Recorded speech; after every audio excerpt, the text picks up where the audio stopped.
भगवद्गीता अध्याय 7 ज्ञानविज्ञान योग. भगवद्ज्ञान. श्री भगवान उवाच. मय आसक्तं मनाः पार्थयोगं युग्नं दाश्रयः असंशयं समग्रं मा यथा ज्ञास्यसि तच्छृणु. श्री भगवान म्हणाले, हे पार्थ, माझ्या भावनेने पूर्णपणे युक्त होऊन योगाभ्यासाद्वारे माझ्यावर मन आसक्त करून तू मला पूर्णपणे निसंदेह कसा जाणू शकशील ते आता ऐक. तात्पर्य. भगवद्गीतेच्या या 7व्या अध्यायात कृष्ण भावनेच्या स्वरूपाने पूर्णपणे वर्णन करण्यात आले आहे. श्रीकृष्ण हे समग्र ऐश्वर्याने परिपूर्ण आहेत आणि ते आपले ऐश्वर्य कसे प्रकट करतात ते या ठिकाणी सांगितले आहे. तसेच या अध्यायात श्रीकृष्णांवर आसक्त होणाऱ्या 4 प्रकारच्या भाग्यशाली व्यक्तींचे आणि श्रीकृष्णांचा कधीच स्वीकार न करणाऱ्या 4 प्रकारच्या दुर्भागी व्यक्तींचेही वर्णन आहे.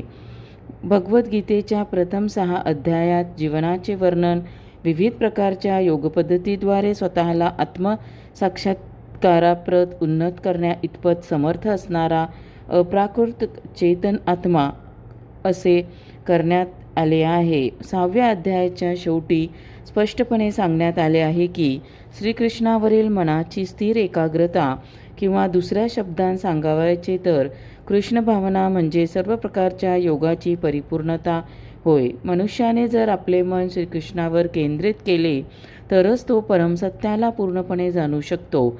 निर्विशेष ब्रह्मयोगी किंवा अंतर्यामी परमात्म्याची अनुभूती म्हणजे परमसत्याचे परिपूर्ण ज्ञान नव्हे, कारण ही अनुभूती केवळ आंशिक असते. पूर्ण आणि यथारूप ज्ञान होणे म्हणजे श्रीकृष्णांचे ज्ञान होणे होय.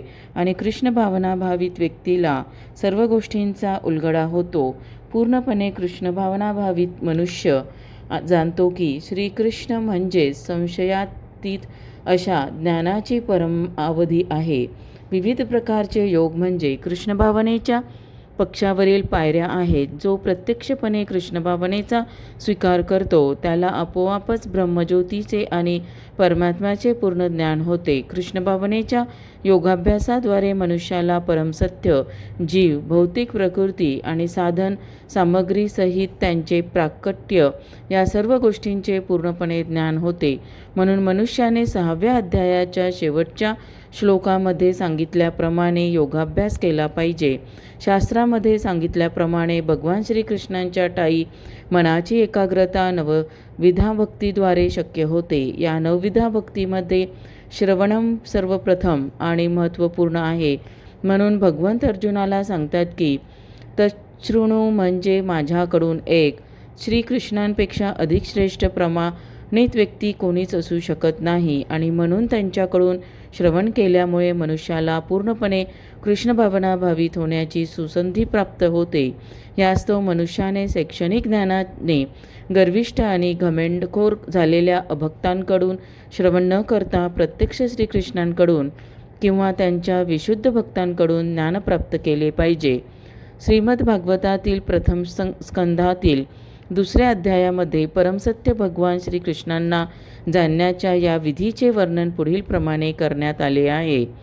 शृण्वता स्वकतः कृष्णः पुण्यश्रवणकीर्तनः हृदयन्तः स्तो ह्यभ्यद्राणि विधुनोति सुहस्तसाम नष्टप्रायेष्वभद्रेषु नित्यं भागवत स एव या भगवत उत्तमश्लोके भक्तिः भवति नैष्टिकी तदा रजस्तम ओ भावा कामलोभाद्यश्च ये चैत ऐतरना विद्वं स्थितं तत् सत्त्वे प्रसिद्धति. एवं प्रसन्नमनसो भगवद्भक्तियोगतः भगवत्तत्त्वविज्ञानं मुक्तसङ्गस्य जायते. भिद्यते हृदयं ग्रन्थिश्छिद्यते सर्वसंशयाः क्षीयन्ते चास्य कर्माणि दृष्ट एवात्मनीश्वरे. वेदांमधून कृष्णकथा श्रवण करणे किंवा भगवद्गीतेद्वारे प्रत्यक्ष श्रीकृष्णांकडून श्रवण करणे म्हणजेच पुण्यकर्म आहे. आणि जो कृष्णकथा श्रवण करतो त्याला प्रत्येकाच्या हृदयात स्थित असणारे भगवान श्रीकृष्ण सख्यात्वाने वागवितात आणि जो निरंतर त्यांचे श्रवण करण्यात तल्लीन झाला आहे त्या भक्ताला ते शुद्ध करतात. या प्रकारे भक्ताच्या ठिकाणी सुप्त असणारे दिव्य ज्ञान साहजिकच विकसित होते. भक्त श्रीमद भागवतातून किंवा भगवत भक्तांकडून कृष्णकथेचे जितके अधिक श्रवण करतो तितकी त्याची भगवतभक्तीवरील निष्ठा दृढ होते. भगवतभक्तीच्या विकासामुळे मनुष्य रज आणि तमोगुणापासून मुक्त होतो आणि यामुळेच काम आणि लोभ इत्यादींचा क्षय होतो. जेव्हा या विकृती नष्ट होतात तेव्हा भक्त आपल्या विशुद्ध सत्वात अवस्थेमध्ये स्थित होतो. भक्तीमुळे तो प्रसन्न होतो आणि भगवत तत्व विज्ञानाचे त्याला पूर्णपणे ज्ञान होते. याप्रमाणे भक्तियोगामुळे भौतिक आसक्तीरूपी कठीण गाठ भेदली जाते आणि मनुष्य असंशयम समग्रम अर्थात परमसत्य पुरुषोत्तम भगवंतांना जाणण्याच्या स्तरापरत उन्नत होतो. म्हणून श्रीकृष्ण किंवा त्यांच्या भक्ताकडून केवळ श्रवण केल्याने मनुष्य भगवत तत्व जाणू शकतो. ज्ञानम तेहम सविज्ञानम इदम वक्ष्याम्यशेषतः यज्ज्ञात्वा नेह भूयो अन्य यज्ञात व्यत्मवशिष्यते. प्रत्यक्ष ज्ञान आणि दिव्य ज्ञान हे दोन्ही प्रकारचे ज्ञान मी तुला पूर्णपणे सांगतो. हे जाणल्यावर तुला आणखी काही जाणवयाचे शिल्लक राहणार नाही. तात्पर्य: पूर्ण ज्ञानामध्ये प्राकृत जगताचे ज्ञान, त्यामागील आधारभूत चेतनतत्व आणि या दोहोंच्या उगमाचे ज्ञान यांचा समावेश होतो. हेच दिव्य ज्ञान आहे. भगवंतांना अर्जुनाला उपयुक्त ज्ञान सांगावयाचे आहे, कारण अर्जुन हा श्रीकृष्णाचा अंतरंग भक्त आणि सखा होता. 4थ्या अध्यायाच्या प्रारंभी भगवंतांनी हे सांगितले होते आणि आता पुन्हा या म्हणण्याला त्यांनी पुष्टी दिली आहे.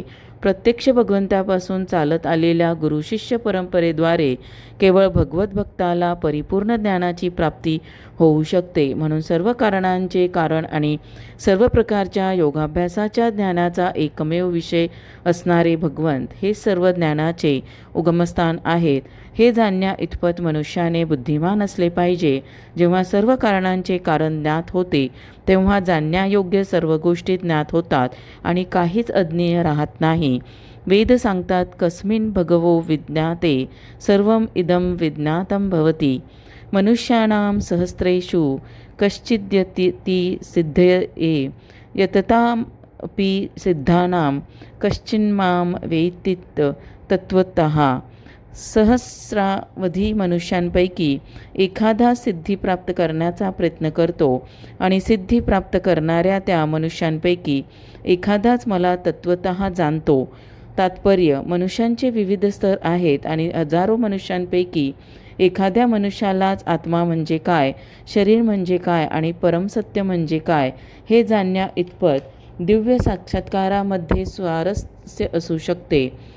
सामान्यतः मानव प्राणी हे केवळ आहार, निद्रा, भय आणि मैथुन इत्यादी पशुवृत्तींमध्ये युक्त असतात आणि चुकूनच एखाद्याला दिव्य ज्ञान प्राप्तीमध्ये स्वारस्य असते. आत्मा, परमात्मा आणि त्यांची अनुभूती होण्यासाठी ज्ञानयोग, ध्यानयोग इत्यादी योगपद्धती आणि जड व चेतन पदार्थातील भेद यासंबंधीचे दिव्य ज्ञान जाणण्यास हे उत्सुक असतात. त्या जिज्ञासूंसाठी भगवद्गीतेचे पहिले 6 अध्याय आहेत. तथापि केवळ कृष्णभावनाभावित व्यक्तीच श्रीकृष्णांना जाणू शकतात. इतर योग्यांना निर्विशेष ब्रह्माचा साक्षात्कार होऊ शकेल, कारण ब्रह्मानुभूती ही श्रीकृष्णांना जाणण्यापेक्षा सहज सोपी आहे. श्रीकृष्ण हे परमपुरुष आहेत, पण त्याच वेळी ते ब्रह्म आणि परमात्म्याच्या ज्ञानाच्याही पलीकडे आहेत. श्रीकृष्णांना जाणण्याच्या प्रयत्नात योगीजन आणि ज्ञानीजन गोंधळून जातात. निर्विशेष तत्त्वज्ञानीचे अग्रणी श्रीपाद शंकराचार्य यांनी जरी आपल्या गीता भाष्यामध्ये श्रीकृष्णांचा पुरुषोत्तम भगवान म्हणून स्वीकार केला असला तरी त्यांचे अनुयायी श्रीकृष्णांचा भगवान म्हणून स्वीकार करीत नाहीत, कारण मनुष्याला जरी निर्विशेष ब्रह्माची अनुभूती झाली असली तरी त्याला श्रीकृष्णांना जाणणे अत्यंत कठीण आहे. श्रीकृष्ण हेच पुरुषोत्तम भगवान, सर्व कारणांचे परमकारण, आदिपुरुष श्री गोविंद आहेत. ईश्वरः परमः कृष्णः सच्चिदानन्दः विग्रहः अनादिरादिः गोविंदः सर्वकारणकारणम्. अभक्तांना भगवान श्रीकृष्णांचे ज्ञान होणे कठीण आहे. अभक्त जरी म्हणत असले की भक्तिमार्ग हा अत्यंत सोपा आहे, तरी ते भक्तिमार्गाचे आचरण करू शकत नाहीत. अभक्त मनुष्य भक्तिमार्ग सोपा असल्याचा दावा करीत असतील तर मग ते इतर कठीण मार्गाचा अभ्यास का करतात? वस्तुतः भक्तिमार्ग हा इतका सोपा नाही. भक्तीचे ज्ञान नसताना ढोंगी लोकांनी आचरलेली तथाकथित भक्ती ही सोपी असू शकेल, परंतु शास्त्रसंमत विधानानुसार जर भक्तीचे वास्तविकपणे आचरण केले तर तार्किक पंडित आणि तत्त्वज्ञानी भक्तिमार्गावरून भ्रष्ट होतात. श्रील रूप गोस्वामी भक्तिरसामृत सिंधूमध्ये लिहितात, श्रुती स्मृती पुराणादी पश्चरात्र विधीं विना एकांतिकी हरेः भक्ती रूपत्वाता एवं कल्पते. उपनिषद, पुराण, नारद, पश्चरात्र इत्यादींसारख्या प्रमाणित वैदिक साहित्याची उपेक्षा करून जी भगवतभक्ती केली जाते ती भक्ती म्हणजे समाजामध्ये केवळ व्यर्थ उत्पातच आहे. ब्रह्मानुभूती झालेला निर्विशेषवादी किंवा परमात्माचा साक्षात्कार झालेल्या योगी यांना पुरुषोत्तम भगवान श्रीकृष्णांचे यशोदानंदन किंवा पार्थसारथी रूप समजू शकत नाही. मोठमोठ्या देवतांना सुद्धा कधीकधी श्रीकृष्णांबद्दल संभ्रम निर्माण होतो. मा तू वेद न कश्चन हा. भगवंत म्हणतात की मला तत्वतः कोणीही जाणत नाही, आणि जर कोणी श्रीकृष्णांना जाणत असेल तर सह महात्मा सुदुर्लभः. असा महात्मा अत्यंत दुर्मिळ आहे. म्हणून जोपर्यंत मनुष्य भगवत भक्तीचा अभ्यास करीत नाही तोपर्यंत तो श्रीकृष्णांना तत्वतः जाणू शकत नाही, मग तो मोठा विद्वान असो अथवा तत्वज्ञानी असो. भगवान श्रीकृष्णांची आपल्या भक्तावर असीम कृपा असल्याकारणाने केवळ शुद्ध भक्तांना सर्व कारणांचे कारण असणारे, सर्वशक्तिमान आणि सर्व ऐश्वर्यांनी युक्त असणारे बल, यश, श्री, सौंदर्य, ज्ञान आणि वैराग्य या अचिंत्य आणि दिव्य गुणांनी युक्त असणाऱ्या भगवान श्रीकृष्णांमधील गुणांचे अल्पज्ञान होऊ शकते. ब्रह्मानुभूतीची परमावधी म्हणजे भगवान श्रीकृष्ण आहेत आणि केवळ भक्तच त्यांना तत्वतः जाणू शकतात. म्हणून भक्तिरसामृत सिंधूमध्ये सांगण्यात आले आहे की अतः श्रीकृष्ण नामादी न भवेद ग्राह्यम इंद्रिये सेयोन्मुखे हि जिहादो स्वयं एव स्फुरत्यदः. अपूर्ण आणि मंद इंद्रियांद्वारे कोणीही भगवान श्री कृष्णांना तत्वतः जाणू शकत नाही, परंतु भक्तांनी केलेल्या भगवंतांच्या प्रेममयी सेवेमुळे प्रसन्न होऊन ते स्वतः भक्तांपुढे प्रकट होतात. भूमिरापो अनलो वायुः खम मनो बुद्धिरेव च अहंकार इतियम मे भिन्ना प्रकृतिरष्टधा. पृथ्वी, पाणी, अग्नी, वायू, आकाश, मन, बुद्धी आणि अहंकार या 8 माझ्या भिन्न प्राकृतिक शक्ती आहेत. तात्पर्य: भगवत विज्ञानामध्ये भगवंतांच्या स्वरूप परिस्थितीचे आणि त्यांच्या विविध शक्तीचे विश्लेषण केले जाते. भौतिक शक्तीला प्रकृती असे म्हणतात किंवा सात्वक तंत्रात सांगितल्याप्रमाणे भगवंतांच्या विविध पुरुषावतारांची शक्ती असे म्हणतात. विष्णोस्तु त्रीणि रूपाणि पुरुषाख्यान्यथो विदुः एकं तु महता स्रष्टः द्वितीयं तत्त्वण्डशक्तिस्तमः तृतीयं सर्वभूतस्थं तानि ज्ञात्वा विमुच्यते. प्राकृत सृष्टीच्या निर्मितीकरिता भगवान श्रीकृष्णांचे विस्तारित रूप 3 विष्णुरूपे धारण करते. पहिले महाविष्णू हे रूप महत तत्व नावाच्या संपूर्ण भौतिक शक्तीशी निर्मित करते. दुसरे गर्भोदकशायी विष्णू हे रूप प्रत्येक ब्रह्मांडामध्ये वैविध्यपूर्ण निर्मिती करण्यासाठी प्रवेश करते. तिसरे क्षीरोदकशायी विष्णू हे रूप सर्व ब्रह्मांडामध्ये सर्वव्यापी परमात्मा म्हणून विस्तारित होते. परमात्मा हा अणूंमध्येही उपस्थित असतो. जो कोणी या 3 विष्णू रूपांना जाणतो तो भौतिक जंजाळातून मुक्त होतो. हे भौतिक जग म्हणजे भगवंतांच्या अनेक शक्तींपैकी एका शक्तीची अस्थायी अभिव्यक्ती आहे. भौतिक प्रकृतीतील सर्व कार्यांचे मार्गदर्शन हे या 3 विष्णू रूपांद्वारे केले जाते. या पुरुषांना अवतार असे म्हटले जाते.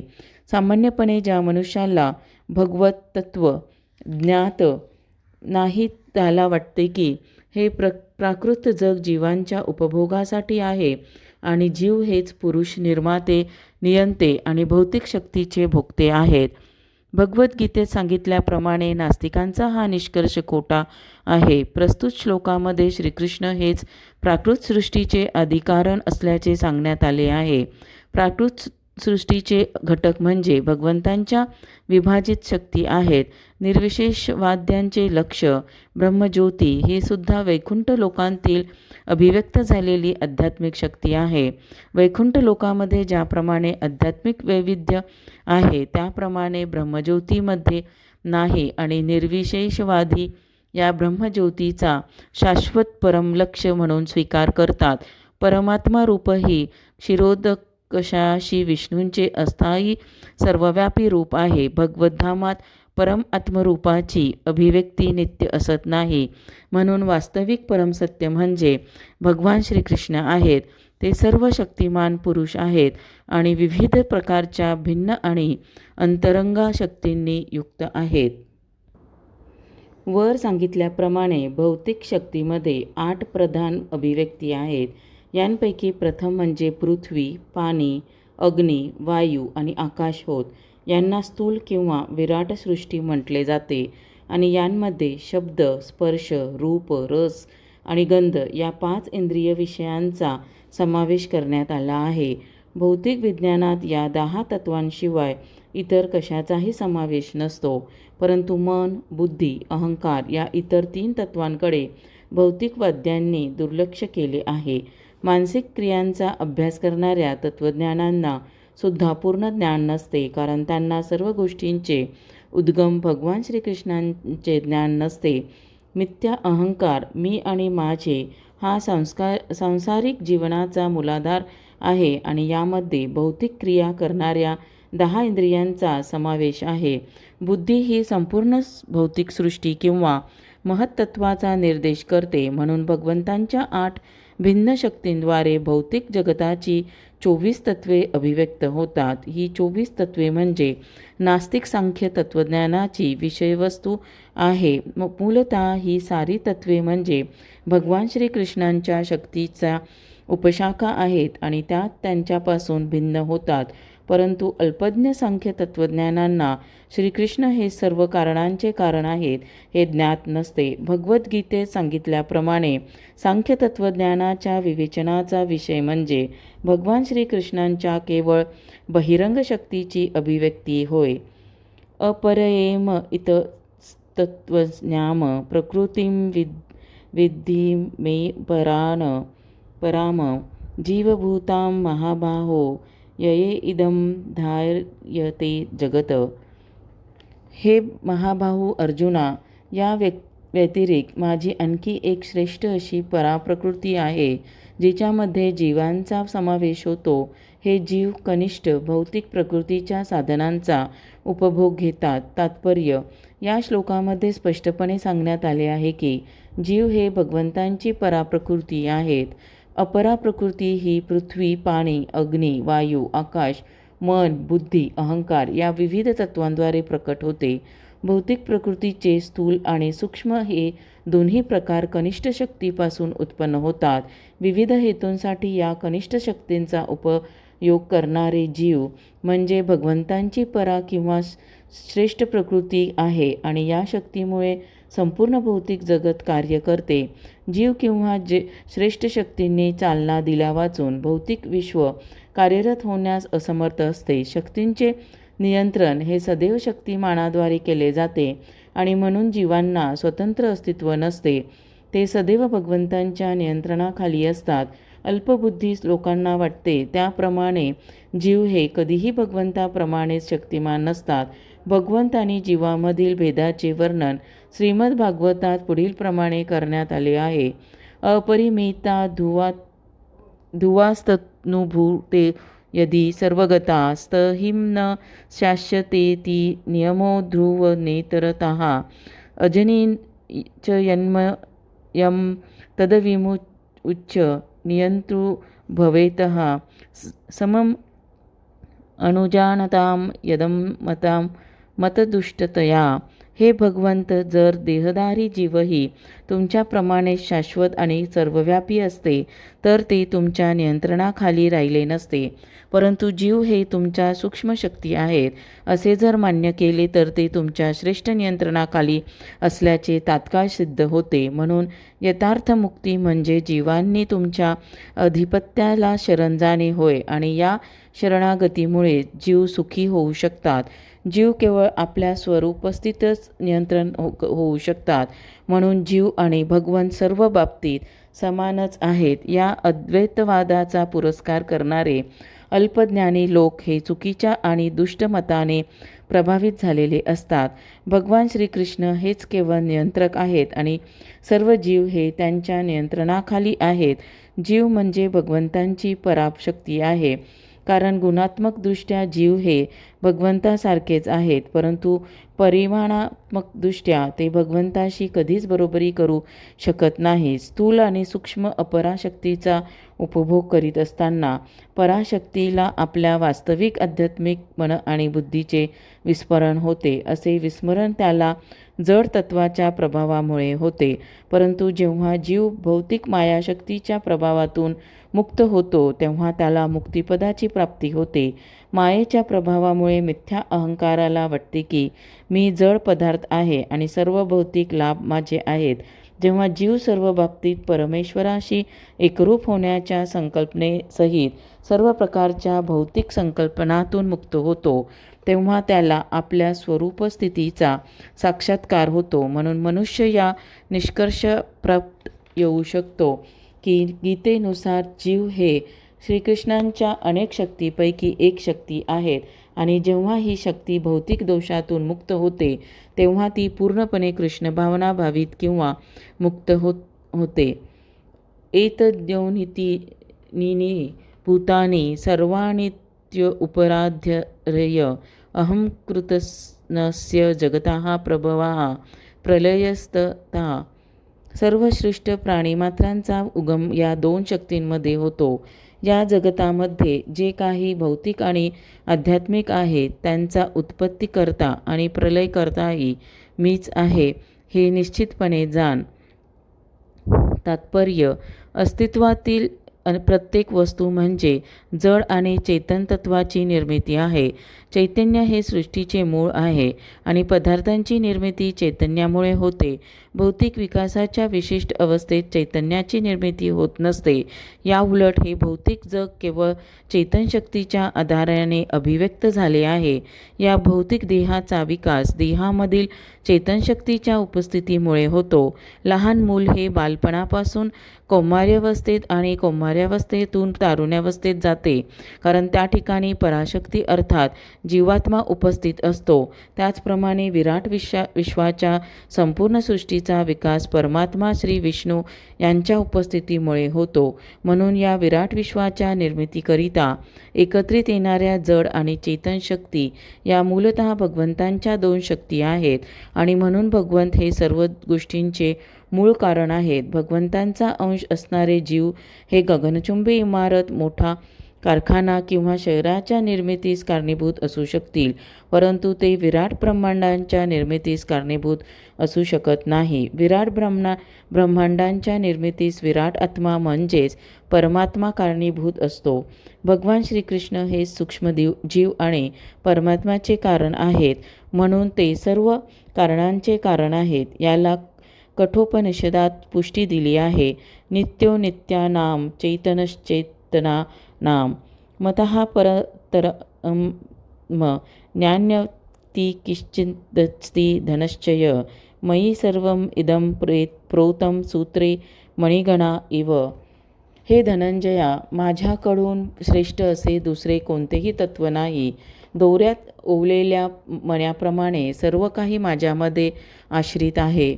तात्पर्य: परमसत्य साकार आहे की निराकार या विषयावर नेहमीच वाद घातला जातो. भगवद्गीतेनुसार परमसत्य म्हणजे भगवान श्रीकृष्ण आहेत आणि याला गीतेत पदोपदी पुष्टी मिळाली आहे. विशेषतः या श्लोकात परमसत्य हे पुरुष असल्याचे निक्षून सांगण्यात आले आहे. परमसत्य म्हणजे पुरुषोत्तम श्री भगवान आहेत हे ब्रह्मसंहितेतही निश्चितपणे सांगण्यात आले आहे. ईश्वरः परमः कृष्णः सच्चिदानंदः विग्रहः अर्थात श्रीकृष्ण हेच परमसत्य पुरुषोत्तम श्री भगवान आहेत. श्रीकृष्ण हेच आदिपुरुष, सर्व रसांचे राजा श्री गोविंद आणि सच्चिदानंद रूप आहेत. या प्रमाणावरूनच निर्विवादपणे सिद्ध होते की परमसत्य म्हणजे सर्व सच्चिदानंद रूप आहेत. कारणांचे कारण परमपुरुष आहेत. तरीही निर्विशेषवादी श्वेताश्वतरोपनिषदात सांगितलेल्या प्रमाणांवरून वाद घालतात. ततो यद उत्तरतरम तदरूपममणमयम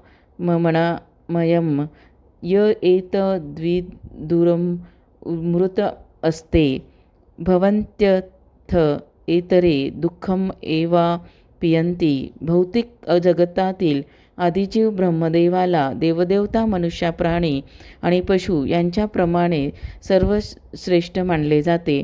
परंतु ब्रह्मदेवाच्याही अतीत परतत्व आहे आणि या परतत्वाला प्राकृतिक स्वरूप नाही आणि ते सर्व भौतिक विचारांपासून मुक्त आहे. जे कोणी परतत्वाला जाणू शकतात ते दिव्य होतात, परंतु जे त्याला जाणत नाहीत ते भौतिक जगातील दुःखे भोगतात. निर्विशेषवादी अरूपम या शब्दावर अधिक जोर देतात, परंतु अरूपम म्हणजे निराकार नव्हे, तर वर उल्लेख केलेल्या ब्रह्मसंहितेतील श्लोकानुसार अरूपम हा शब्द सच्चिदानंद रूप दाखवितो. श्वेतोपनिषदातील इतर श्लोकांमध्ये याच विधानाला पुढीलप्रमाणे पुष्टी देण्यात आली आहे. वेदाहम एतं पुरुषं महांतं आदित्यवर्णं तमसः परस्तात् तम एव विद्वानान्ति मृत्युम एति नान्यः पन्थः विद्यते अयनाय यस्मात् परं नापरमस्ति किंचिद यस्मात् नान्यो नो ज्योतो अस्ति किंचित वृक्ष इव स्तब्धो दिव्ये तिष्ठत्येकस्तनेदं पूर्णपुरुषेण सर्वं. भौतिक कल्पनारूपी अंधकाराच्या अतीत असणाऱ्या पुरुषोत्तम भगवंतांना मी जाणतो. जो त्यांना जाणतो तोच केवळ जन्ममृत्यूच्या बंधनातून मुक्त होतो. त्या परमपुरुष भगवंतांच्या या ज्ञाना वाचून मुक्तीचा इतर कोणताही मार्ग नाही. भगवंत हे परमपुरुष असल्यामुळे त्यांच्याहून श्रेष्ठ असे इतर कोणतेही सत्य नाही. ते सूक्ष्मतम अणुपेक्षाही सूक्ष्म आणि महत्तम तत्वापेक्षाही महान आहेत. ते एका वृक्षाप्रमाणे स्तब्ध आहेत.